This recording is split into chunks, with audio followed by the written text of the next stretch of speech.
नमस्कार दोस्तों, आज मैं आपको पुण्य फल देने वाली अमावस्या की 5 कहानी सुना रहा हूँ। एक गांव में सास और बहू अकेली रहते थे और उनका बेटा विदेश में कमाने के लिए गया था। सास और बहू बहुत अच्छे से रहते थे, दोनों एक दूसरे की देखभाल करते थे। एक दिन बहू ने खाना नहीं खाया तो सास ने पूछा, बहू आज तुमने खाना क्यों नहीं खाया? तब बहू ने कहा कि सासू माँ, आज मेरा अमावस्या का व्रत है, इसलिए मैंने खाना नहीं खाया। तब सासू ने कहा कि बहू ये व्रत क्या होता है और यह व्रत करने से क्या फल मिलता है, मुझे भी समझाओ।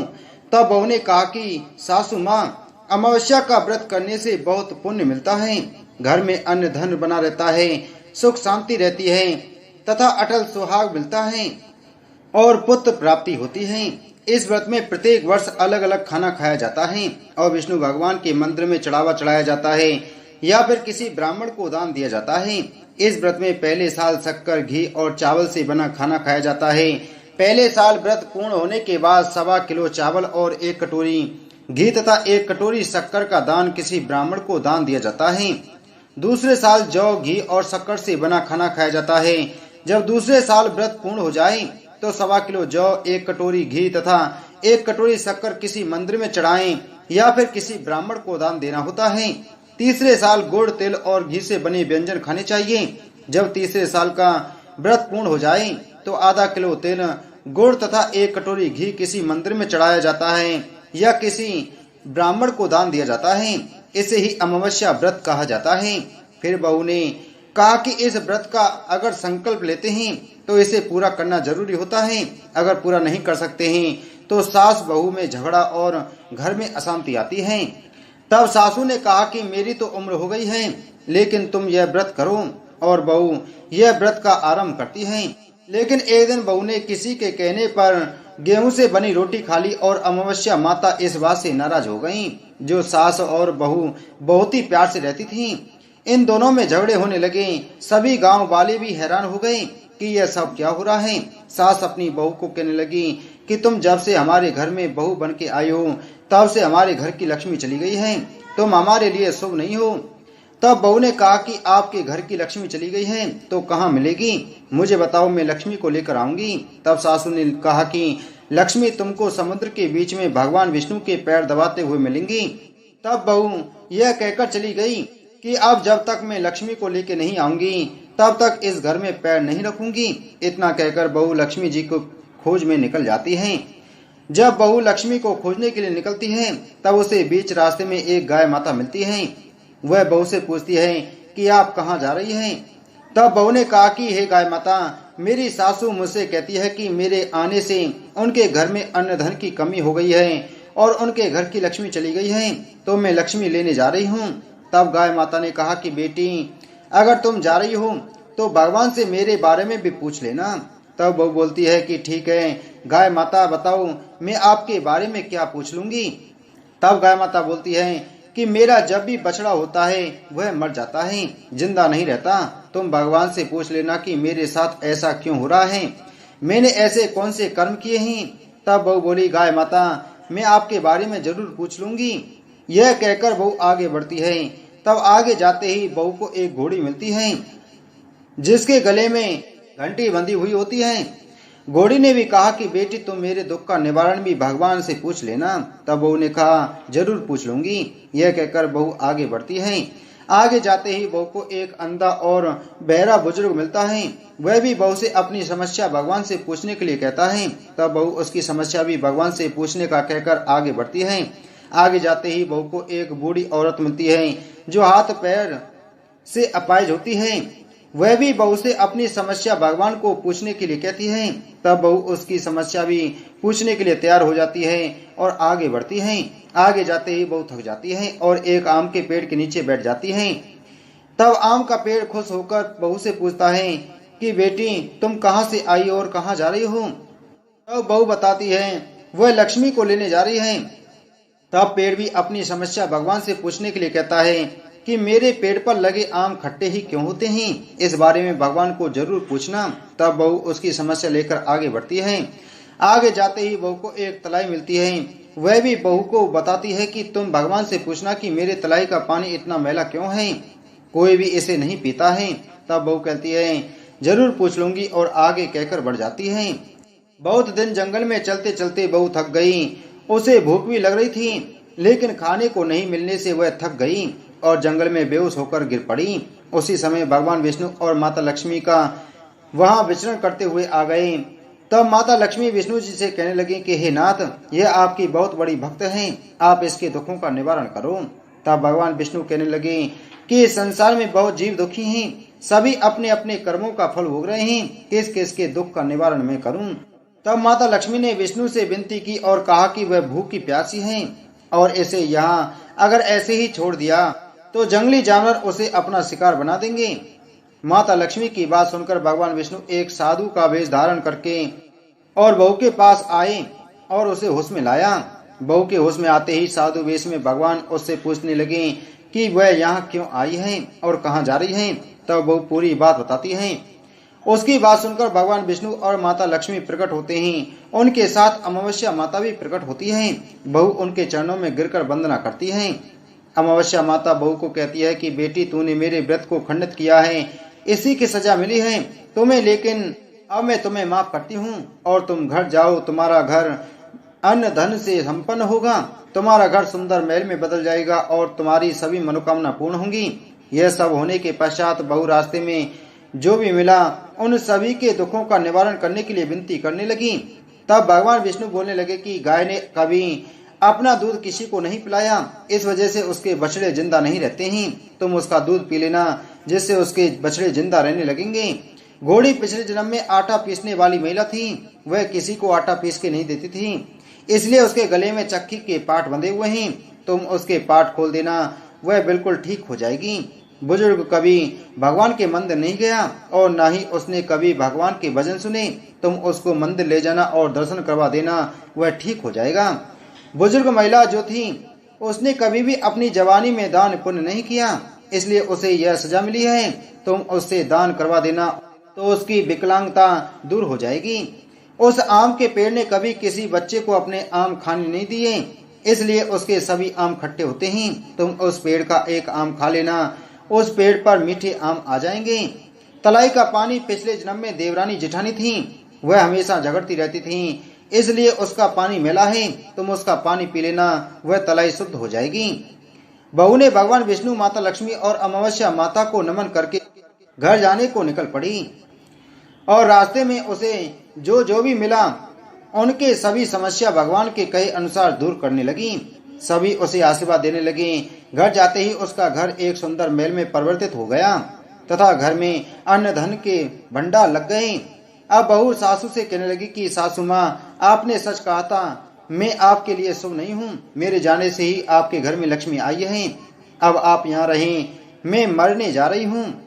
तब सासू ने कहा कि हे बेटी, यह सब तुम्हारे अमावस्या का व्रत का फल हमें मिला है, तुम यहाँ पर ही रहोगी, कहीं नहीं जाओगी। और सास बहू खुशी खुशी रहने लगी। एक दिन उसका बेटा भी विदेश से लौट आया और घर में यह सब देखा तो उसकी माँ ने सब बात उसे बताई।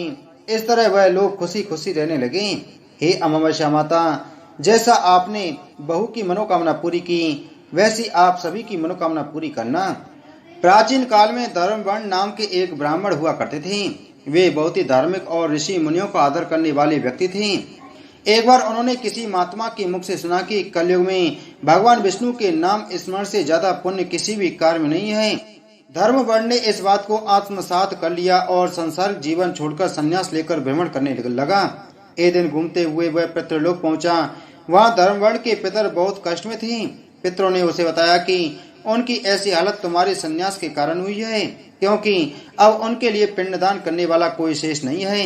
यदि तुम वापस जाकर गृहस्थ जीवन की शुरुआत करो, संतान उत्पन्न करो तो हमें राहत मिल सकती है। साथ ही अमावस्या के दिन विधि विधान से पिंडदान करो। धर्मवर्ण ने उन्हें वचन दिया कि वह उनकी अपेक्षाओं को अवश्य पूर्ण करेगा। इसके बाद धर्मवर्ण ने सन्यासी जीवन छोड़कर अपने सांसारिक जीवन को अपनाया और अमावस्या पर विधि विधान से पिंडदान कर अपने पितरों को मुक्ति दिलाई। बहुत समय पहले एक ब्राह्मण रहा करता था, जिसका बहुत ही खुशहाल परिवार था। ब्राह्मण की एक सुंदर कन्या थी। वह ब्राह्मण की कन्या बड़ी हुई तो ब्राह्मण अपनी कन्या के विवाह को लेकर चिंतित रहने लगा। ब्राह्मण की कन्या देखने में बहुत ही रूपवान थी। इसके साथ ही वह सुशील और गृह कार्य में भी दक्ष थी। इन सभी गुणों के होने के बावजूद भी ब्राह्मण की कन्या के विवाह का योग नहीं बन रहा था। एक बार ब्राह्मण के घर में एक साधु महाराज पधारे। ब्राह्मण की कन्या ने साधु की बहुत सेवा की। ब्राह्मण की कन्या से साधु महाराज बहुत प्रसन्न हुए और उन्होंने ब्राह्मण की कन्या को लंबी उम्र का आशीर्वाद दिया। ब्राह्मण ने साधु महाराज को बताया कि उनकी कन्या का विवाह नहीं हो रहा है और ब्राह्मण ने साधु महाराज से ऐसा कोई उपाय पूछा जिससे उसकी कन्या का विवाह जल्दी हो जाए।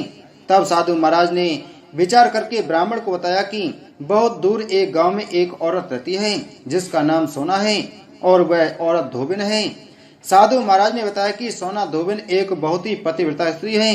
अगर तुम अपनी कन्या का विवाह जल्दी करना चाहते हो तो अपनी बेटी से उसकी सेवा करवाओ। जब वह औरत तुम्हारी कन्या को अपनी मांग का सिंदूर लगाएगी तो तुम्हारी बेटी का विवाह जल्दी हो जाएगा। साधु महाराज की आज्ञा मानकर ब्राह्मण ने अपनी कन्या को दूसरे गांव सोना धोबिन के पास भेज दिया।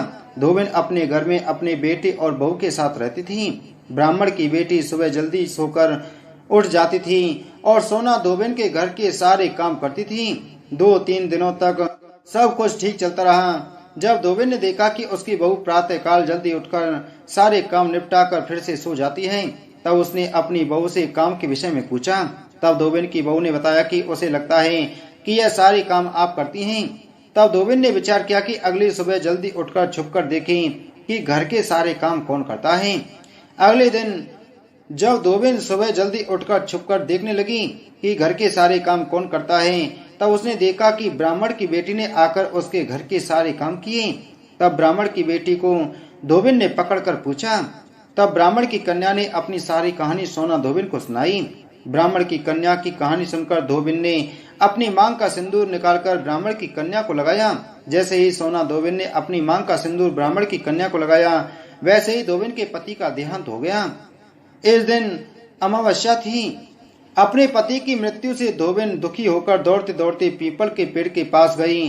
उस समय पीपल के पेड़ की परिक्रमा करने के लिए धोबिन के पास कोई सामग्री नहीं थी। तब सोना धोबिन ने ईंट के टुकड़ों से पीपल की 108 बार प्रदक्षिणा की। प्रदक्षिणा करने के बाद धोबिन के पति के प्राण वापस आ गए। तभी से इस दिन सभी विवाहित महिलाएं अपने पति की लंबी उम्र के लिए अमावस्या के दिन व्रत रखकर पीपल के पेड़ की 108 प्रदक्षिणा करती हैं। कुछ दिनों के बाद ब्राह्मण की कन्या का भी अच्छी जगह विवाह हो गया और वह अपने पति के साथ खुशी खुशी जीवन बिताने लगी। बहुत समय पहले की बात है। एक परिवार में 7 भाई थे। सभी का विवाह हो चुका था। सबके छोटे छोटे बच्चे भी थे। परिवार की सलामती के लिए 7 भाइयों की पत्नी अमावस्या का व्रत रखना चाहती थी। लेकिन जब पहले साल बड़े भाई की पत्नी ने व्रत रखा तो उसके बेटे की मृत्यु हो गई। दूसरे साल फिर एक और बेटे की मृत्यु हो गई। 7वें साल भी ऐसा ही हुआ। तब बड़े भाई की पत्नी ने इस बार अपने मृत पुत्र का शव कहीं छिपा दिया। गांव की कुल देवी माँ पोलेरम्मा उस समय गांव के लोगों की रक्षा के लिए पहरा दे रही थी। उन्होंने जब इस दुखी माँ को देखा तो वजह जाननी चाहिए। जब बड़े भाई की पत्नी ने सारा किस्सा सुनाया तो देवी पोलेरम्मा को दया आ गई। उन्होंने उस दुखी माँ से कहा कि वह उन स्थानों पर हल्दी छिड़क दें जहाँ जहाँ उसके बेटों का अंतिम संस्कार हुआ है। माँ ने ऐसा ही किया। जब वह घर लौटी तो 7 पुत्र को जीवित देख उसकी खुशी का ठिकाना न रहा। तभी से उस गांव की हर माँ अपने बच्चों की लंबी आयु की कामना के लिए अमावस्या का व्रत रखने लगी। यह व्रत उन सभी महिलाओं को करना चाहिए जिनके संतान हो। इस दिन प्रातः जल्दी उठकर स्नान करें। यदि संभव हो तो किसी पवित्र नदी में स्नान करें। स्नान के बाद सूर्य भगवान को जल अर्पण करें, क्योंकि अमावस्या को पितरों का दिन माना जाता है। इसलिए इस दिन पिंड दान और तर्पण भी करें। इसके पश्चात पूजन हेतु आटे से देवियों की 64 प्रतिमा या पिंड बनाएं। इन सभी 64 प्रतिमाओं को एक साथ एक पाटे पर रखें। भगवान को भोग लगाने के लिए आटे से बनने वाले व्यंजन बनाएं। संध्या समय विधि विधान से देवी की पूजा करें। पूजन के समय देवी की प्रतिमा को सुहाग का सामान चढ़ाएं। पूजन के पश्चात ब्राह्मणों को भोजन करा के स्वयं भोजन करें। भद्र देश में अश्वपति नाम का एक राजा था जिनके संतान नहीं थी। उसने बड़े बड़े पंडितों ब्राह्मणों को बुलाया और कहा, मेरे संतान नहीं है, इसलिए तुम ऐसा उपाय करो जिससे मेरे संतान हो जाए। पंडितों ने कहा, राजन, आपके भाग में एक कन्या लिखी है। 12 वर्ष की आयु में ही उसके पति की मौत होने के कारण विधवा हो जाएगी। राजा ने कहा, मेरे पुत्र नहीं होगा तो मेरा वंश कैसे चलेगा। बाद में खूब यज्ञ हवन इत्यादि कराए गए। जब पंडितों ने कहा, उस लड़की से पार्वती की और बड़ शायद अमावस्या की पूजा कराना, यज्ञ होम कराने से उसकी स्त्री गर्भवती हो गई और एक कन्या हो गई, तो उसका नाम सावित्री रखा गया। तब पंडितों ने उसकी जन्म पत्रिका देखकर कहा कि जिस दिन यह कन्या 12 वर्ष की होगी उस दिन इसका विधवा होने का योग है, इसलिए इससे पार्वती जी और बड़ शायद अमावस्या की पूजा करवानी होगी। जब सावित्री बड़ी हुई तो उसका विवाह सत्यवान के साथ कर दिया। सावित्री के सास ससुर अंधे थे, जिनकी वह बहुत सेवा करती थी, और सत्यवान जंगल से लकड़ी तोड़कर लाया करता था। और सावित्री को मालूम था कि जिस दिन 12 वर्ष की होगी उस दिन मेरे पति की मृत्यु हो जाएगी। जिस दिन जब वह 12 वर्ष की हुई उसे पता था कि आज उसके पति की मौत का दिन है, इसलिए उस दिन वह अपने पति से हाथ जोड़कर बोली, आज मैं भी आपके साथ चलूंगी। तब सत्यवान बोला, तू मेरे साथ चलेगी तो मेरे अंधे माँ बाप की कौन सेवा करेगा। अगर वह कहेंगे तो तेरे को ले चलूंगा। फिर वह अपने सास ससुर के पास गई और जाकर बोली, तुम कहो तो आज मैं जंगल देखने चली जाऊं। जब वह बोले, बहुत अच्छी बात है, चली जा। जंगल में जाकर सावित्री तो लकड़ी तोड़ने लगी और सत्यवान पेड़ की छाया में सो गया। उस पेड़ में एक सांप रहता था, जिसने उसको डस लिया। वह अपने पति को गोदी में लेकर रोने लगी तो महादेव पार्वती जी वहां से जा रहे थे। उसने उनके पैर पकड़ लिए और बोली, मेरे पति को जिंदा कर दो। जब वह बोले कि आज बड़ शायद अमावस्या है, जिसकी तू पूजा करेगी तो तेरा पति जिंदा हो जाएगा। फिर वह खूब प्रेम से बड़ की पूजा करने लगी। बड़ के पत्तों का गहना बनाकर पहना, जो हीरे मोती के हो गई। इतने में धर्मराज जी आ गए और उसके पति को ले जाने लगे, तो उसने उसके पैर पकड़ लिए। तब धर्मराज बोला कि तू वरदान मांग। तो उसने कहा कि मेरे माँ बाप के पुत्र नहीं है। जब धर्मराज बोला कि सत्य वचन हो जाएगा, फिर वह बोली कि मेरे सत्यवान से 100 पुत्र हो जाएं। फिर धर्मराज बोला, 100 पुत्र हो जाएंगे। फिर वह सत्यवान को ले जाने लगे। तब सावित्री बोली कि हे महाराज, आप मेरे पति को ले जाएंगे तो मेरे पुत्र कहाँ से होंगे। फिर धर्मराज बोले, हे सती, तेरा सुहाग तो नहीं था, परंतु बड़ शायद अमावस्या करने से और पार्वती जी की पूजा करने से तेरा पति जीवित हो जाएगा। और उसके बाद सारे शहर में ढिंढोरा पिटवा दिया गया कि कहते सुनते जेठ की अमावस्या आएगी, तब बड़ की पूजा करना और बड़ के पत्तों का गहना बनाकर पहनना, वायना निकालना। हे धर्मराज जी महाराज, जैसे बड़ शायद अमावस्या ने सावित्री को सुहाग दिया, उसी प्रकार सबको दियो। जो भी इस कहानी को कहता सुनता और पढ़ता है, उसकी सब मनोकामना पूरी करना। बोलो अमावस्या माता की जय। बोलो धर्मराज जी महाराज की जय।